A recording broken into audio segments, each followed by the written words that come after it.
Assalamualaikum warahmatullahi wabarakatuh.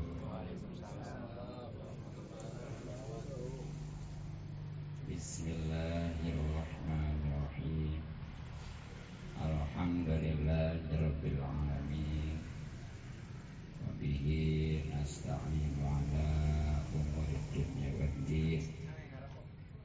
Wassalatu wassalamu ala asyrafil anbiya'i wal mursalin Sayyidina Muhammadin sallallahu alaihi wasallam wa ala alihi wa sahbihi ajma'in. Amma ba'du, faqad qala Allah ta'ala fil Qur'anil azim. A'udzu billahi minasyaitonir rajim. Bismillahirrahmanirrahim. Walladzina ja'u min ba'dihim yaquluna rabbana ighfir lana wa li ikhwanina alladzina sabaquna bil iman. Al-ayat. Qala an-nabiyyu sallallahu alaihi wasallam, idza mata ibnu adamin qata amalu illa min salasin. Al-hadis. Wa qala Syekh Zainuddin Al-Malibar di kitab Fathul Mu'in wa tanfa'u maitan sadaqatun adma'un. Al-qaul sadaqallahu sadaqa rasulullah nabiyil hamdul karim wa nahnu 'ala dzalika minasyairin wasyakirin walhamdulillahirabbil alamin. Yang terhormat Sayyidul Bait,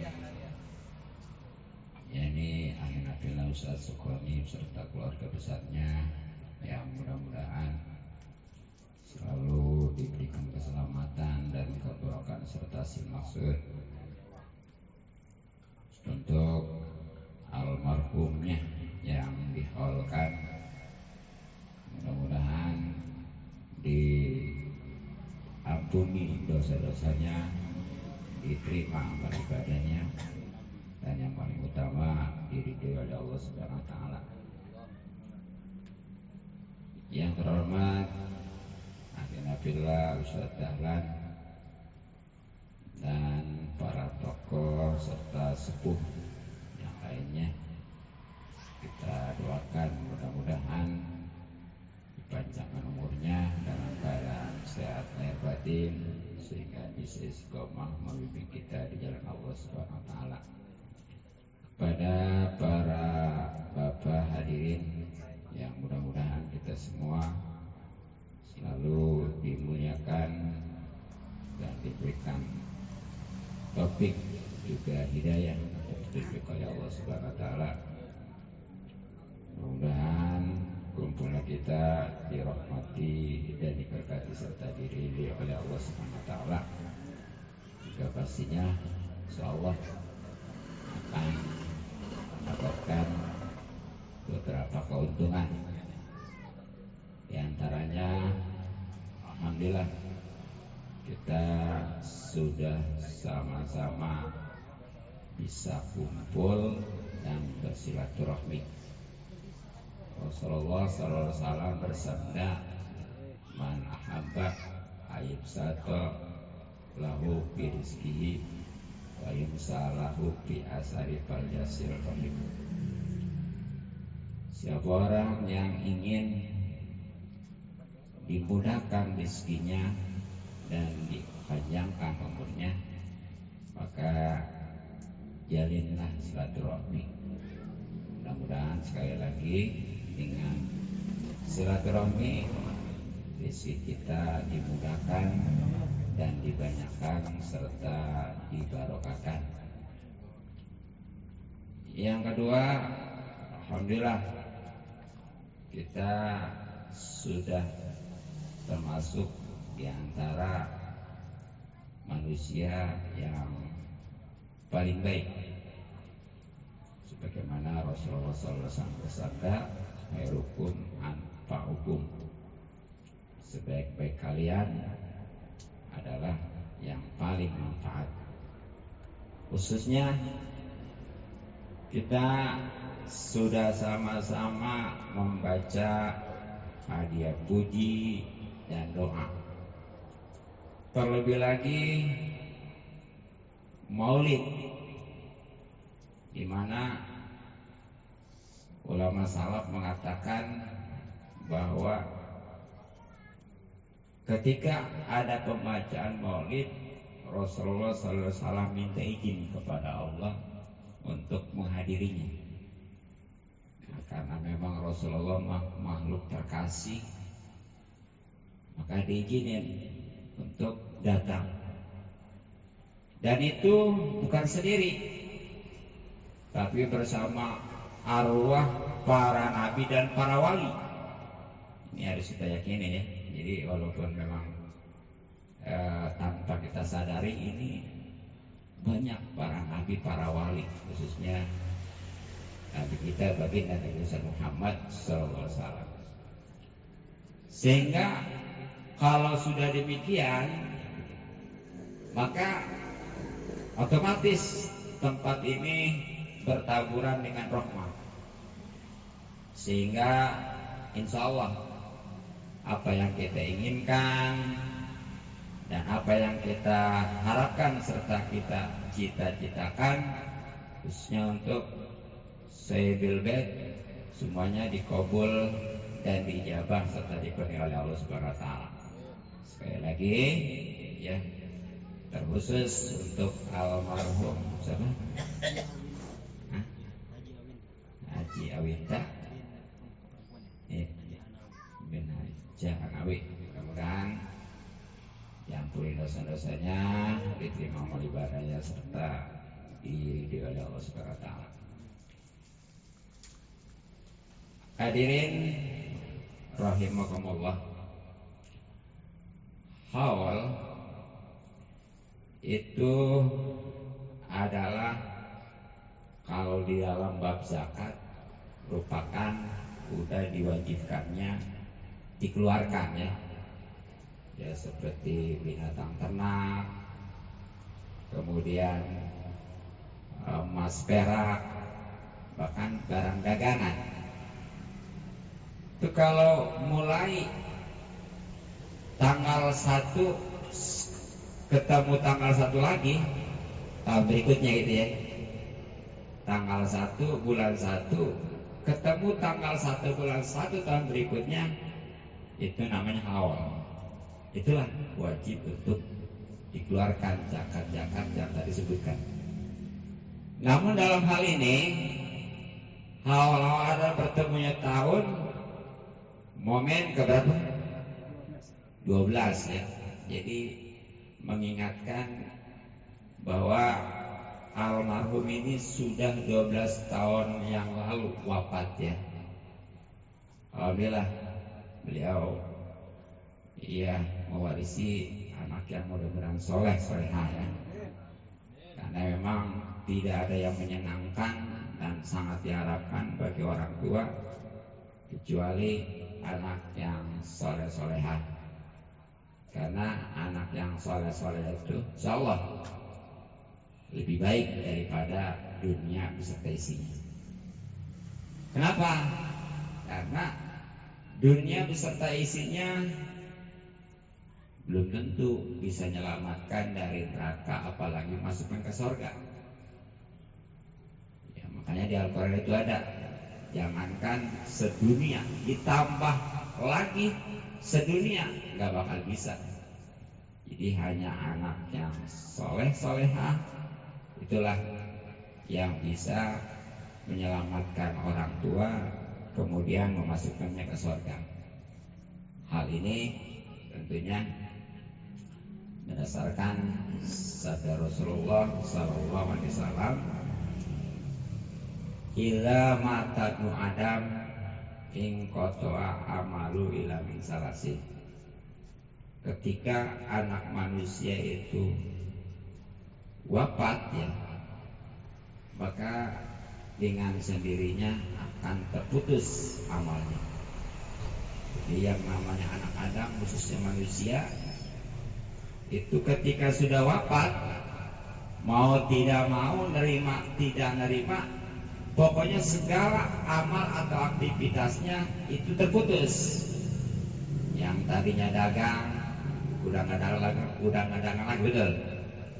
Yang tadinya ngajar udah nggak ngajar lagi ya. Yang tadinya umpamanya ngajar juga udah mati mau pokoknya nggak bisa ngajar. Tapi insya Allah nih, walaupun sudah meninggal, kalau mewariskan salah satu dari 3 ini, insya Allah itu pahalanya akan terus mengalir. Jadi alhamdulillah ya, nggak mesti semua, ya, walaupun bagusnya semua. Nah ini ketahuannya dari kata-katanya semuanya bukan pakai waw tapi pakai au. Kalau pakai waw repot ini. Nah khususnya yang 3 itu, yang pertama adalah amal jariah. Amal jariah itu apa? Sodako jariah ya. Sedekah jariah itu maksudnya sebagaimana di dalam kitab Fathul Mu'in itu maksudnya adalah wakaf. Karena wakaf mah udah permanen, nggak bisa dijual, nggak bisa diberikan kepada siapapun ya. Nah selagi itu harta dari sodakoh yang memang waktu hidupnya dia pernah kerjakan, itu walaupun dia sudah meninggal, sepanjang itu digunakan, sepanjang itu pula pahalanya mengalir. Makanya sangat beruntung tuh ya orang-orang yang sudah betul-betul menyisihkan waktunya, maksudnya hartanya ya, untuk sedekah, karena itulah yang permanen. Ya seperti ada bangunan pesantren, ada bangunan mushola, majlis salim, masjid dan lain sebagainya. Itu yang permainan pertama. Kalau yang sisa itu belum tentu ya. Jadi itu. Nah yang kedua adalah ilmin. Jadi bukan pakai waw. Kalau pakai waw kudu semua. Jadi pakai atau berarti seandainya satu juga bagus. Tapi idealnya semua. Ilmin atau ilmu yuntaqalbi yang bisa diambil manfaat. Ya, maksudnya ilmu yang manfaat jadi gimana? Seperti orang itu ngajar ataupun ngarang kitab ya. Nah itu insya Allah. Umpamanya Ustaz Sukroni ngajar, punya murid 1, kemudian diamalkan oleh muridnya. Nah itu segala amal yang dikerjakan oleh muridnya, Ustaz Sukro juga dapat tuh bagian pahalanya. Apalagi kalau muridnya punya murid lagi dan seterusnya, makin banyak pula pahalanya. Itu walaupun sudah meninggal, tetap pahalanya akan terus mengalir. Maka dari itu ya, untuk bisa mendapatkan ilmu manfaat, gurunya kitanya kudu berilmu dulu. Dan pastinya harus ngaji, belajar dulu ya. Sebab gimana kita bisa mempunyai ilmu yang dimanfaatkan kalau ilmu juga nggak punya, dan nggak bakal ada ilmu kalau nggak ngaji. Dan yang ketiga, ya, amal yang tidak terputus adalah waladin, atau anak solihin yang soleh yad'ulahu, yang mendoakan kepadanya. Jadi yang ketiga nih, yang terus mengalir pahalanya walaupun ia sudah meninggal adalah mewariskan anak yang soleh. Di sini walaupun hanya menunjukkan mujakar solihin ya, tapi maksudnya soleha juga. Jadi jangan punya pemahaman oh berarti perempuan mah nggak masuk, sama ya, mau laki-laki mau perempuan ya, cuma kalau laki-laki namanya soleh, kalau perempuan soleha gitu ya. Jadi walaupun nggak disebutkan sudah mencakup, seperti dalam hadis thalabul ilmi faridotun ala kulli muslimin. Itu walaupun nggak ada muslimatnya masuk, walaupun nggak ada sebutan perempuannya masuk, gitu ya. Gitu. Nah itu luar biasa yang namanya anak soleh tadi ya. Nah memang yang namanya anak soleh itu yang gimana? Itu di dalam kitab Ihanatul Thalibin baik jilid 1 maupun jilid 3 ya. Kalau jilid 1 itu ketika menjelaskan tentang tasawuf awal, tasawuf lah gitu ya. Ada kan di dalam tasawuf itu ada kata-kata assalamu alayna wa ala ibadillahis sholihin ya. Nah itu di sananya itu di Ihanatul Thalibin itu.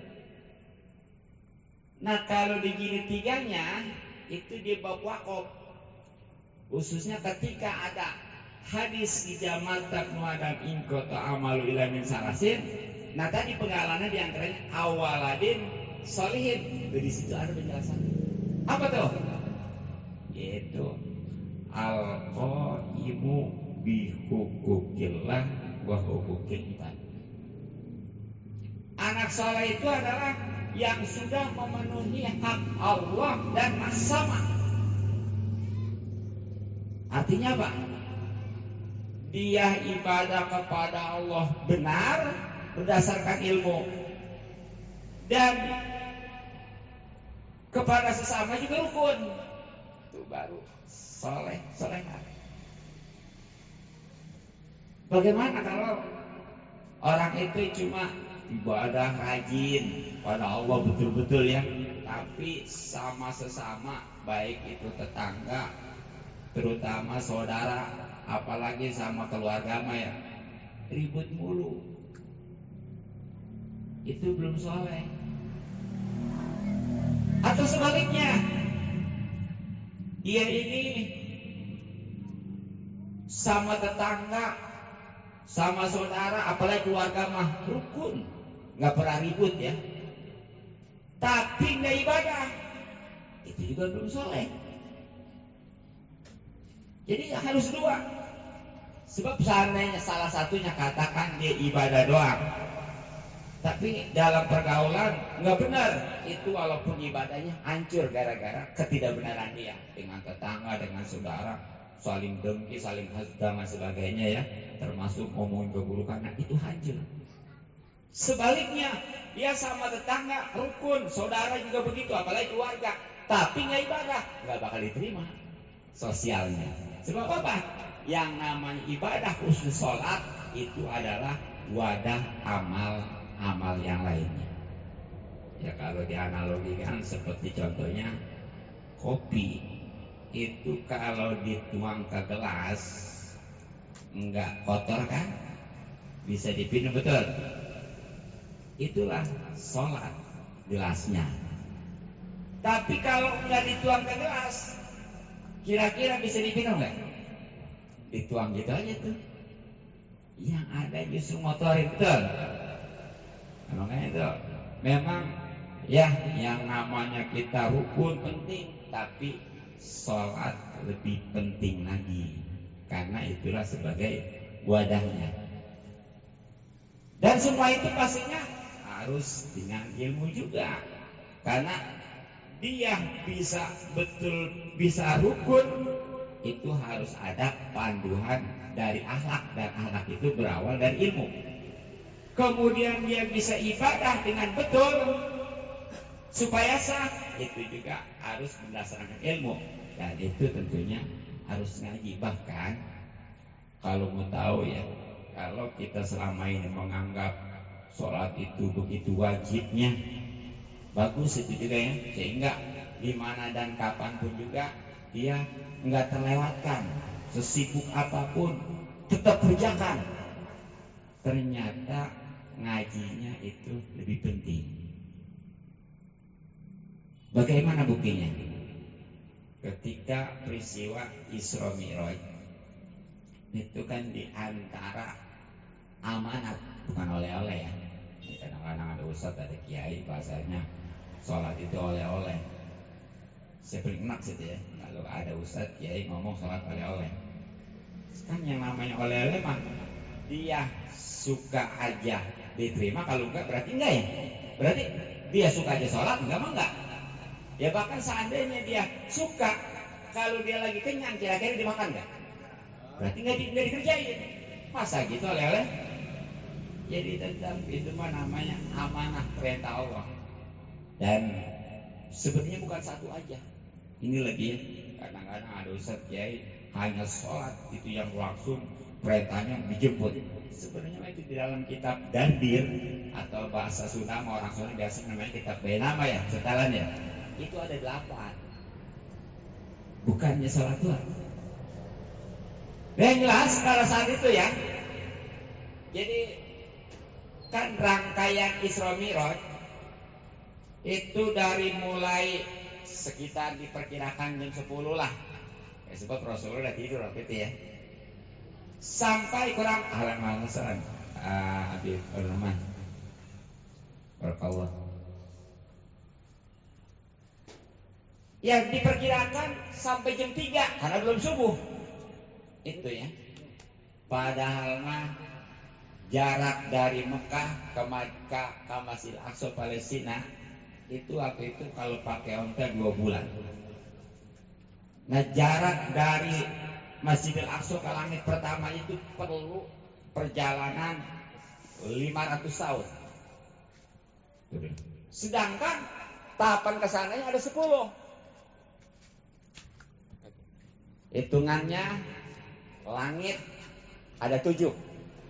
Dan kesananya ada Sidratul Muntaha, Aras, Mustawa ya. Jadi 10. Nah, kalau 500 dikali 10 berapa? 5.000 tuh. Itu butuh 5.000 perjalanan.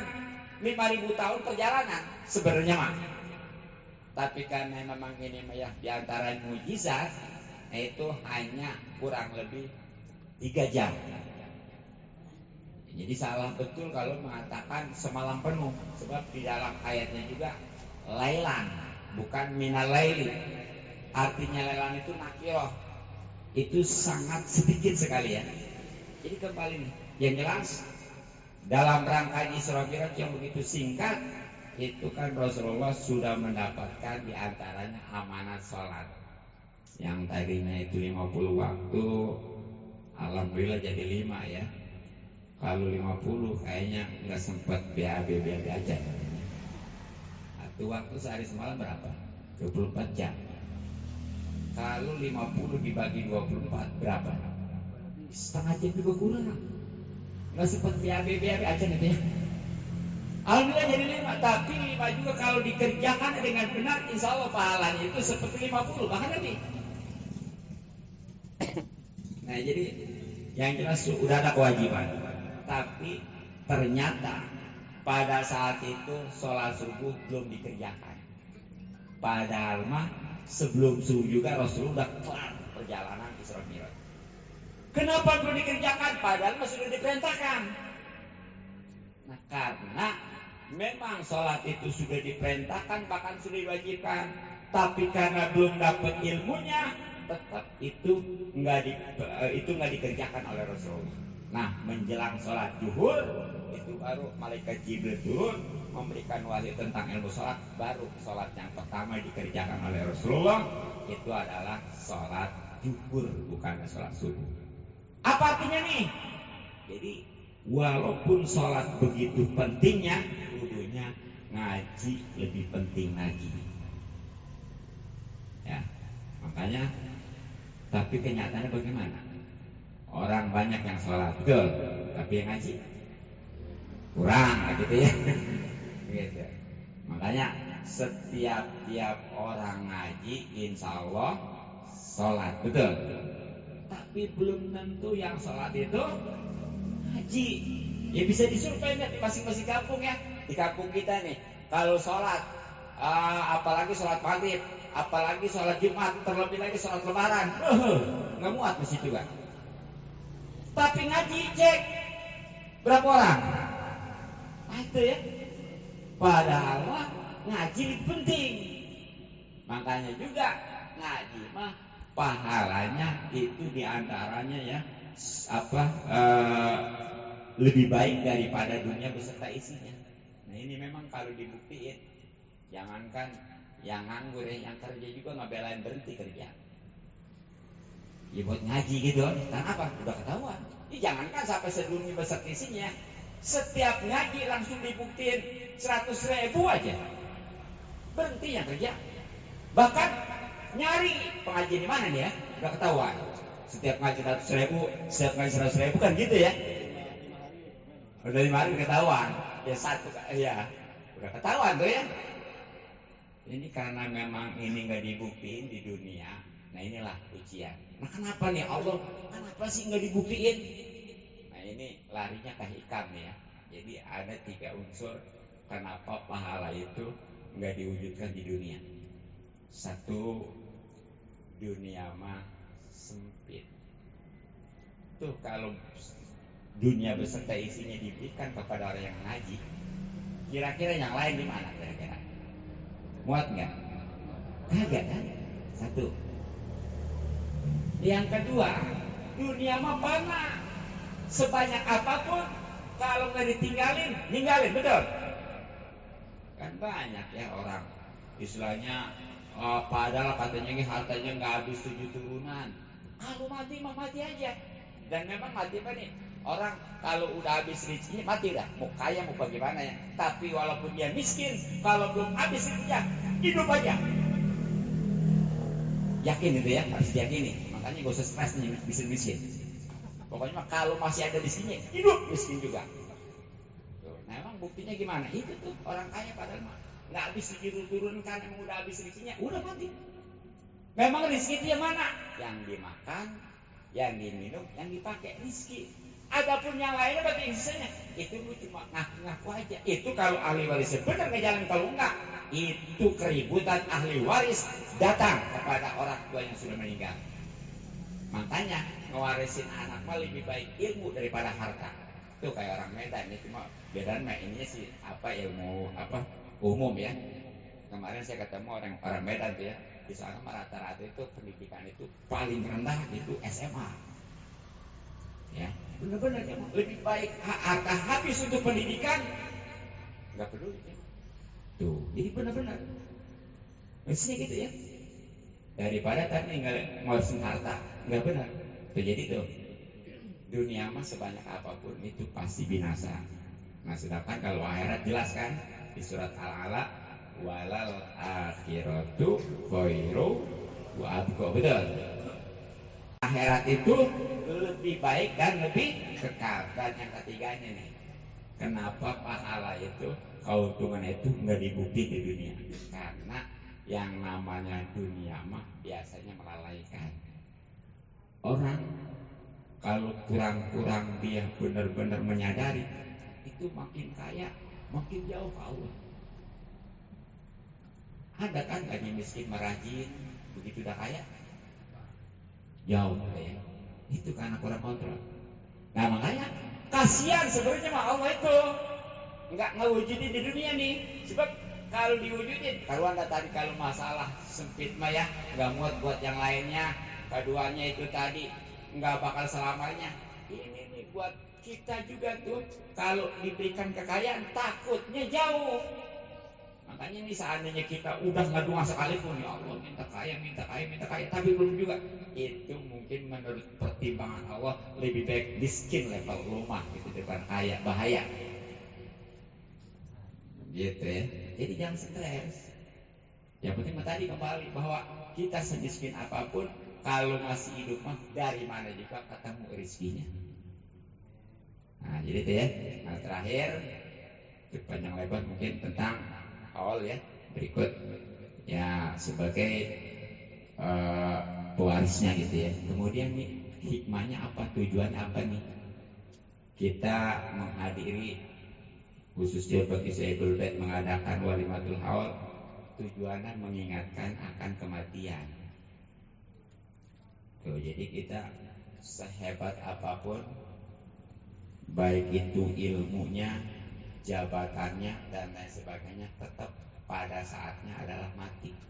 Dan ini gak usah stres, mati memang kalau udah pasti ya, nggak bisa ditolak, nggak bisa dibajuin ya. Tapi yang penting mah adalah bekalnya. Memang udah bagus ingat mati ke orang, udah hati-hati. Jadi bisa ngerem di dunia. Tapi kalau belum dibekali sama aja bohong. Makanya dalam suatu kesempatan pernah seorang Ansar yang bertanya kepada Rasulullah SAW, Ya Rasulullah, man aqyasun nas wa akramun nas. Ya Rasulullah, siapa orang yang paling cerdas dan paling mulia? Nah, kita pengen semua ya, yang dapat julukan manusia jenius dan mulia pasti. Nah, di sini bukan yang berarti dia pintar matematika, fisika, biologi dan lain sebagainya. Bahkan bukan yang karena jabatan tinggi, bukan. Kan kita identik kalau supaya mulia mah nih, udah punya jabatan tinggi, kita juga dimuliain orang ya. Ini salah nilai emang ya. Ini orang kita mah nih, supaya dapat kehormatan itu harus kaya, karena kalau udah kaya mah itu dihormati. Akhirnya orang berburu kekayaan, terlepas daripada caranya mau halal mau haram, yang penting mah kaya. Betul. Ini sangat tata nilai. Padahal dalam hadis ini nih, bahwa orang yang paling cerdas dan paling mulia bukan karena dia itu pintar berbagai ilmu dan dia itu menyandang jabatan tinggi bahkan harta yang banyak, tapi adalah ya aksaruhum zikrul lil maut wasadduhum istidadan lahu. Jadi itulah yang dia banyak mengingat kematian, tapi yang gak kalah pentingnya adalah mempersiapkan untuk kematian itu. Nah, baru tuh kalau memang sudah bagian, itulah ulaika humul aqyas, itulah orang-orang yang cerdas. Nah, sehingga jahabu bisa rofi dunia wa akaromatil akhirah, dia itu akan berjalan ya, akan berlalu untuk di dunianya mulia sampai ke akhirat tuh. Mudah-mudahan ya dengan momen hal ini mengingatkan kita kepada kematian, dan tentunya juga harus dipersiapkan bekalnya. Nah, maka diantaranya tadi kembali bahwa dengan menghadiri, mengikuti haulan kita ini termasuk insya Allah orang yang paling manfaat ya. Bahkan di dalam surat Al-Asr itu termasuk orang-orang yang bahagia. Di dalam surat Al-Asr Allah berfirman, A'udzubillahi minasyaitonirrajim, bismillahirrahmanirrahim. Walladzina ja'u min ba'dihim yaquluna rabbana ighfir lana wa li ikhwanina alladzina sabaquna bil iman.